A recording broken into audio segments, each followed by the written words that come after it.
يقال في كتب العلم أن سليمان بن داود أراد أن يعزم، لأن الله أعطاه ملك لا ينبغي لأحد.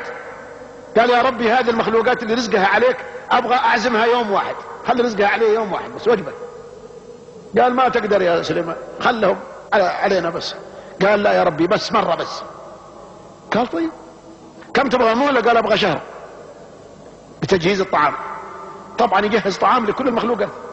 في حيوانات ما تأكل إلا لحم، ما لو تعطيها شعير ولا تعطيها خضرة ما تأكل، وفي حيوانات ما تأكل إلا حب، وفي حيوانات تأكل خضار حشائش.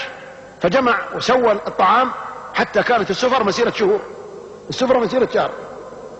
ثم لما استعد قال ربي خلاص جاهزين، خلي الضيوف يجوا. قال تبغى ضيوف البر ولا البحر؟ لأن في البر 400 أمة وفي البحر 600، 1000 أمة خلق الله 1000 أمة. قال تبغى ضيوف البر ولا ضيوف البحر؟ قال لا ضيوف البحر يا ربي، لأنهم يعني أغراب وجانب لهم حق. فأوحى الله إلى السمك، خرجت واحدة بس، خرجت فانحسر البحر منها. لما خرجت البحر رجع من كبرها، ووضعت فمها عن طرف السفرة أول سفرة، وأنها تزحف إلى آخرها، ثم عودي خذ الثانية. المهم قشت السفر كلها، وبعدين تلفتت كذا، العين مثل الجبل، العين مثل الجبل، ما عاد شافت شيء، كأنها ما شبعت، فرجعت زعلانة. خرجت واحدة ثانية مثلها، ويوم شافت هذه وما قد أكلت فإنها تأكل ذيك اللي خرجت.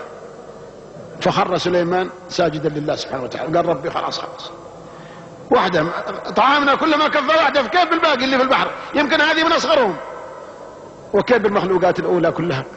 فلا يا أخي تحمل هم الرزق، إن الله هو الرزاق ذو القوة المتين.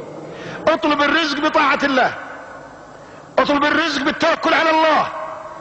من لزم الاستغفار جعل الله له من كل هم فرجا ومن كل ضيق مخرجا ورزقه من حيث لا يحتسب. ومن يتق الله يجعل له مخرجا ويرزقه من حيث لا يحتسب. اجعل الهموم هم واحد ويكفيك ربي كل هم.